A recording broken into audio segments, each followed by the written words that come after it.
Boss! Parating na si Don Donato! Sige, maganda kayo. Ano ibig sabihin nito?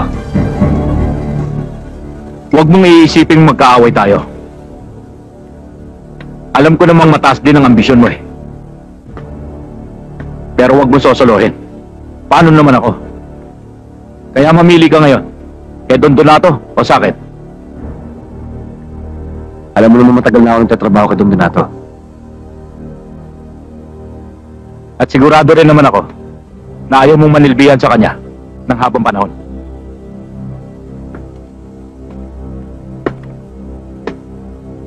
Matalino ka, Tony.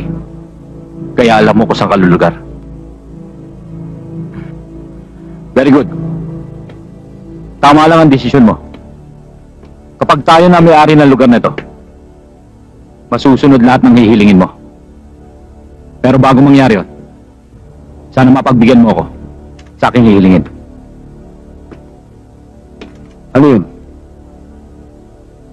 Tinik sa atin si Don Donato. Tuso ka rin. Ang tuso ay galit sa kapwa tuso. Walang batas sa ating masasama. Siguradong gagawa siya ng hakbang para mabawi ulit ang negosyo. Huwag kang mag-alala. Kung di mo kaya, ako nang bahala.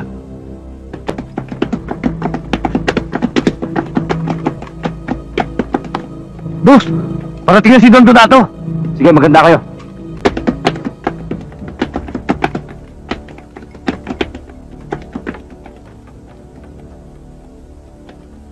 Tony, huwag ka magkakamali. Tandaan mo, nasa iyo ang pagpasya. At nasa paligid lang kami. Wala kang ibang gagawin kundi iputok yan sa katawan ni Don Donato. Presto! Sa iyo na itong lugar na ito.